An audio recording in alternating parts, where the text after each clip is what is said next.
2월 18일 토요일 하나님께서 이 시간 주시는 말씀은 사무엘상 14장 36절에서 52절 말씀입니다. 사무엘상 14장 36절에서 52절 말씀. 사울이 이르되 우리가 밤에 블레셋 사람들을 추격하여 동틀 때까지 그들 중에서 탈취하고 한 사람도 남기지 말자. 우리가 이르되 왕의 생각에 좋을 대로 하소서 할 때에 제사장이 이르되 이리로 와서 하나님께로 나아가사이다 하매 사울이 하나님께 묻자오되 내가 블레셋 사람들을 추격하리이까 주께서 그들을 이스라엘의 손에 넘기시겠나이까 하되 그날에 대답하지 아니하시는지라. 사울이 이르되 너희 군대 지휘관들아 다 이리로 오라. 오늘 이 죄가 누구에게 있나 알아보자. 이스라엘을 구원하신 여호와께서 살아계심을 두고 맹세하노니 네 아들 요나단에게 있다 할지라도 반드시 죽으리라 하되 모든 백성 중 한 사람도 대답하지 아니하매 이에 그가 온 이스라엘에게 이르되 너희는 저쪽에 있으라 나와 네 아들 요나단은 이쪽에 있으리라. 백성이 사울에게 말하되 왕의 생각에 좋은 대로 하소서 하니라. 이에 사울이 이스라엘 하나님 여호와께 아뢰되 원하건대 실상을 보이소서 하였더니 요나단과 사울이 뽑히고 백성은 면한지라. 사울이 이르되 나와 내 아들 요나단 사이에 뽑으리라 했더니 요나단이 뽑히니라. 사울이 요나단에게 이르되 내가 행한 것을 내게 말하라. 요나단이 말하여 이르되 내가 다만 내 손에 가진 지팡이의 끝으로 꿀을 조금 맛보았을 뿐이오나 내가 죽을 수밖에 없나이다. 사울이 이르되 요나단아 내가 반드시 죽으리라. 그렇지 않으면 하나님이 내게 벌을 내리시고 또 내리시기를 원하노라 하니 백성이 사울에게 말하되 이스라엘의 이 큰 구원을 이룬 요나단이 죽겠나이까 결단코 그렇지 아니하나이다 하니이다. 여호와의 살아계심을 두고 맹세하옵나니 그의 머리털 하나도 땅에 떨어지지 아니할 것은 그가 오늘 하나님과 동역하였음이다 하여 백성이 요나단을 구원하여 죽지 않게 하니라. 사울이 블레셋 사람들 추격하기를 그치고 올라가매 블레셋 사람들이 자기 곳으로 돌아가니라. 사울이 이스라엘 왕위에 오른 후에 사방에 있는 모든 대적 곧 모압과 암몬 자손과 에돔과 소바의 왕들과 블레셋 사람들을 쳤는데 향하는 곳마다 이겼고 용감하게 아말렉 사람들을 치고 이스라엘을 그 약탈하는 자들의 손에서 건졌더라. 사울의 아들은 요나단과 이스위와 말기수아요.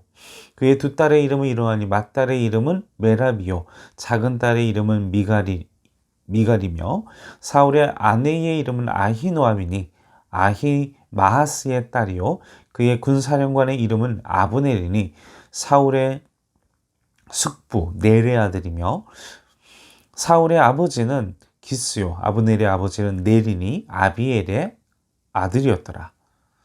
사울이 사는 날 동안에 블레셋 사람과 큰 싸움이 있었으므로 사울이 힘센 사람이나 용감한 사람을 보면 그들을 불러 모았더라. 아멘. 자, 오늘 36절에서 52절의 말씀은 계속되는 이스라엘에 대한 그리고 블레셋과의 전투에 대해서 기록을 하고 있습니다. 앞서서 14장에서 이 불리한 전세를 뒤집는 그리고 그 불리한 상황 가운데 사울은 이스라엘 백성들에게 금식을 선포하고 그러한 과정 가운데에서 이 요나단은 차라리 이들이 충분히 음식을 먹고 기운을 차려서 전쟁을 하는 것이 더 많은 이들을 하지 않았을까. 오직 이 사울은 이 말씀에 보면 마치 영적인 사랑인 것처럼 드러나지만 이 결론적으로 보면 그 하나님의 이름과 또 하나님의 능력과 또 하나님의 도움과 또 하나님의 사역과 또 그가 행하는 모든 그 신앙적인 것들을 바탕으로 두고 있는 것처럼 보이는 그 모든 것들이 결국은 자기 자신의 이익, 자기 자신의 어떤 생각, 자기 자신의 욕망, 또 나 자신을 위하여서 하나님을 수단적으로 이용하는 사울의 이런 연약한 모습들이 말씀 속에서 보게 됩니다. 앞서서 요나단이 그 아버지의 명령, 왕명을 어기죠. 그래서 꿀을 취하게 되고, 그로 인해서 이제 하나님의 응답, 블레셋과의 전투, 이제 막바지로 마무리를 져야 하는데, 끝까지 추격하여 진멸을 하느냐, 아니면 여기서 정리를 하느냐, 하나님께 여쭈었는데 하나님의 계시, 하나님의 응답이 없자 그 책임을 알아보는 이 제비뽑기에서 둘만, 왕과 요나단, 얼마나 감사한 일입니까? 그런데도 불구하고 다른 백성들이 나왔으면 그냥 사울의 이기심으로 그 얄팍한 신앙이라는 미명 아래 백성들이 죽었을 것이지만, 다행히 사울과 요나단이 뽑히고 그 가운데 사울이 뽑혀서 그렇게 됐는데, 요나단이 뽑혀서 이제 결론이 그렇게 됐는데, 근데 우리가 그 앞서서 32절 말씀에 보면 결국 그 사울의 비인간적이고 또 자신의 어떤 신앙적인 면들과 그 모든 것들을 자신의 이기심을 이용해서 사람들을 무리하게 닥달하고 굶기고 막 이러다 보니까 율법을 어기게 되는 사건, 사고가 이 32절 말씀에 앞서서 앞장이 아니죠. 이 전날 우리 묵상하셨던 말씀을 보시면, 자, 이런 사고가 나는 부분들을 보게 됩니다. 자, 결국은 이러한 과오, 또 요나단도 이 제비까지 뽑혀서 또 이런 과오가 벌어지게 되는 이 상황조차, 요나단조차도 차라리 군대를 잘 먹였으면 훨씬 더 전쟁을 빨리 끝내고 훨씬 더 많은 효과를 누렸을 텐데, 그러나 오직 자신의 뜻, 그리고 하나님까지 수단으로, 그리고 하나님까지 이용하려고 하는 그의 연약함이 우리 이 본문 속에서, 그리고 이 14장 전체에 흐르는, 그리고 사울의 인생 전체에 흐르는 그의 신앙이 하나님을 향한 순수한 신앙이 아니라 그리고 자기 중심, 자기만을 위해서 사는 연약한 자임을 우리는 말씀 속에서 찾아보게 됩니다. 그러자 이제 요나단도 이 아버지의 왕명이 본인은 모르는 상황 가운데서 벌어졌지만, 어찌 되었든 아버지는 이 요나단을 죽이기로 얼마나 무서운 사람입니까? 나의 이기심을 위해서는 그냥 자신의 아들도 죽이고자 하는, 그러니까 아무래도 참 사울은 부성애도 없고 정말 철저히 나 중심에, 정말 아버지로서도 자격이 없는 사람이 아니었나, 이렇게 생각이 들게 됩니다. 그러자 백성이, 이미 요나단이 하나님이 함께 하셔서 전쟁을 이기게 하시고 요나단을 통해 역사하시는 하나님을 보면서 하나님이 그와 동역한다, 이렇게 오늘 함께 읽은 말씀 중에 아주 잘 나와 있지 않습니까? 하나님이 동역하고 계시는 사람이다, 절대로 죽여서는 안 됩니다, 막 이렇게 우리가 오늘 본문 말씀 속에서 잘 드러나 있지 않습니까? 그래서 그 화를 피하게 됩니다. 그러자 이제 이러한 일들로 인해서 이제 요나단은 간신히 생명을 구원하게 됩니다. 이스라엘 백성들의 강력한 요구와 반대로. 그리고 사울도 이제 깨닫기 시작하죠. 아, 내가 얼마나 무리한 승리에 대한 그런 갈망, 또 하나님께서 함께 하시면 승리도 자연스러운 일이고, 또 오직 승리만을 위해서 이러한 행동들이 자신이 얼마나 경솔한 행동을 했는가, 추격을 멈추는데, 또 끝까지 하나님께 여쭙고 결론하지 못했던 이 행동이 어떤 화로 다가옵니까? 블레셋 사람들이 복수의 결의로 다시 세를 규합해서 더 강력한 군대를 이끌고 들어와서 결국 사울과 요나단이 죽게 되는 사건이 우리가 앞서서 알고 있지 않습니까?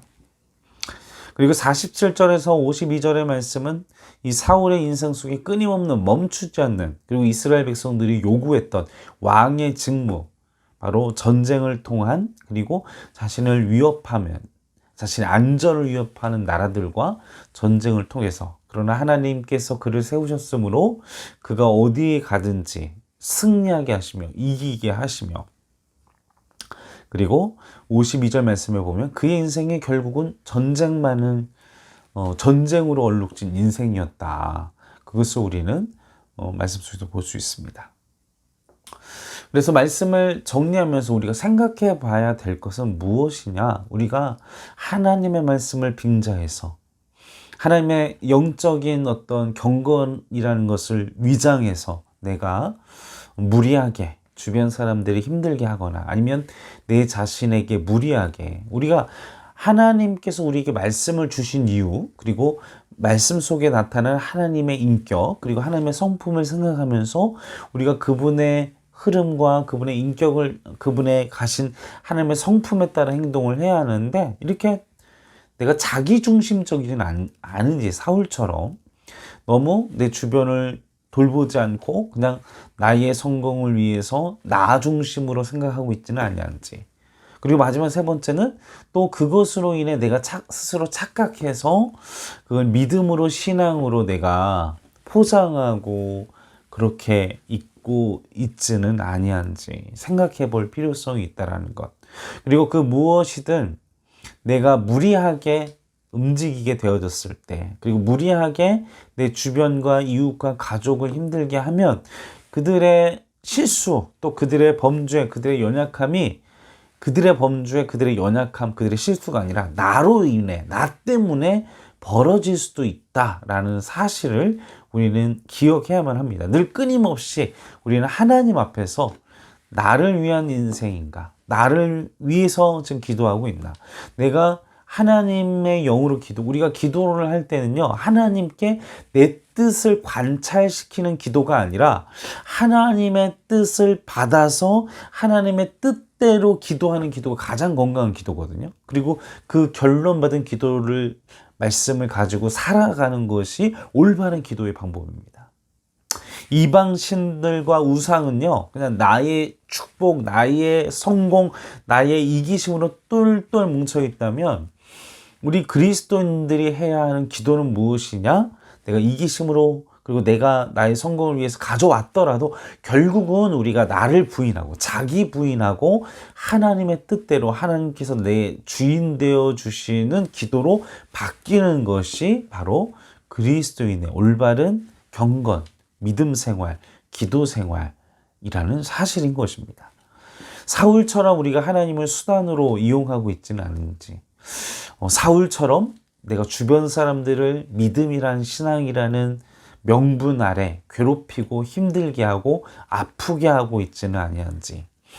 그리고 마지막으로 우리가 아무리 당황하고 또 내가 잘못했다고 해서 이게 이성적으로 잘못했다고 멈추지 말고 끝까지 항상 하나님께 여쭙고 그리고 나서 행동하는 우리 행정교회, 그리고 모든 믿음의 그릇 하나님의 백성 되시기를 주님의 이름으로 간절히 축원합니다.